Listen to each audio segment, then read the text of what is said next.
अगर आपको pre diabetes हो गई है तो आपको सचेत हो जाना चाहिए, क्योंकि अब आपके शरीर में घंटी बज चुकी है। क्योंकि प्री डायबिटीज जो है ये बिल्कुल आपको दीमक की तरह ये खाती चली जाएगी और ये कब डायबिटीज में कन्वर्ट हो जाएगी ये आपको पता भी नहीं चलेगा।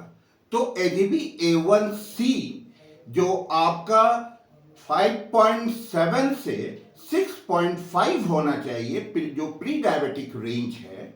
इसके अलावा चूंकि ये जो HbA1c टेस्ट होता है ये शुगर का टेस्ट है, तो इसके अलावा आपको अपनी पैनक्रियाज की हेल्थ, अपनी लीवर की हेल्थ और अपनी हार्ट हेल्थ का पूरा ध्यान देना चाहिए।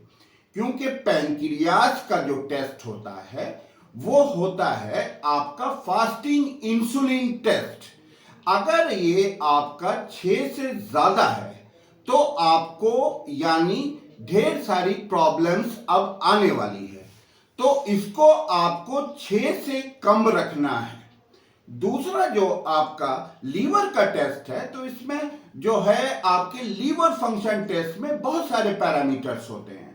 तो इसमें जो इंपॉर्टेंट होता है वो होता है SGPT और SGAT का रेशियो जो है वो आपका 1 से कम होना चाहिए। यदि 1 से ज्यादा है तो इसका मतलब ये है कि आपको फैटी लीवर है, और अगर आपको फैटी लीवर है तो वो बॉडी में फैट डिपोजिशन होगा और इवन आपको हार्ट ब्लॉकेज की भी समस्या हो सकती है।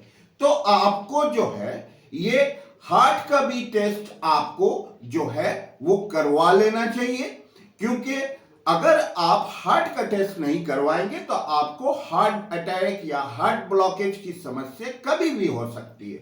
और इसका जो टेस्ट होता है वो होता है टोटल कोलेस्ट्रॉल और HDL के रेशियो को 4 से नीचे रखना होता है।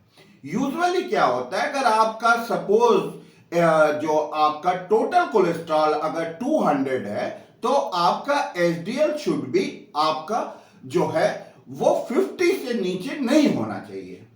तो अगर आप इन तीनों टेस्ट जो मैंने बताया कि आपका जो फास्टिंग इंसुलिन लेवल है वो उसको आपको जो है 6 से कम रखना है, आपका जो SGOT SGPT रेशियो है वो 1 से कम रखना है, और आपका जो टोटल कोलेस्ट्रॉल और HDL का रेशियो है वो 4 से कम रखना है।